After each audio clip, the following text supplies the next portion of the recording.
Hi viewers எல்லாரும் எப்படி இருக்கீங்க? நோ தலைவன் வினோத் 18 லட்ச ரூபா கேஷ் எடுத்துட்டு வெளியில வந்துட்டாரு இல்ல? ஏன்பா அப்படி பண்ண?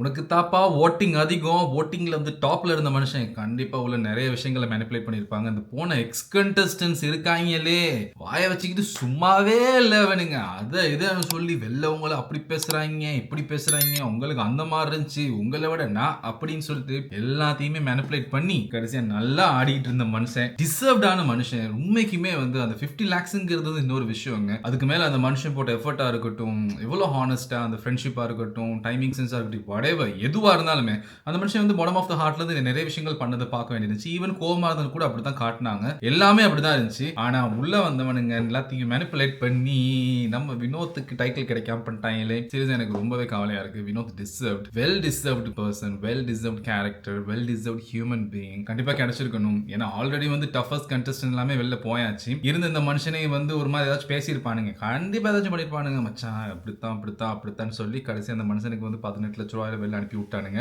இதுக்கு மேல ஃபைனலிஸ்டா இருக்க கண்டஸ்டன்ஸ் யாருலயுமே வந்து கப் எடுக்கிறதுக்கான டிசர்வ் கேரக்டர்ஸ் யாருமே இல்ல. ஏன்னா அவங்க எல்லாம் போட்ட எஃபர்ட்ஸ் எல்லாத்தையுமே விட அதிகமா போட்ட மனுஷன் தான் வினோத். அவரே வெளியில வந்துட்டாரு.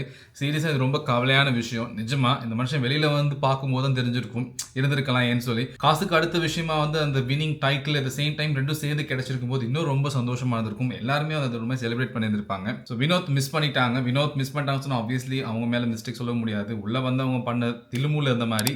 எனிவேஸ் யார் கப்பு ஜெயிக்கிறான்னு பார்ப்போம். இந்த வீடியோ பிடிச்சிருந்துச்சுன்னா சப்ஸ்கிரைப் பண்ணுங்க guys. See you.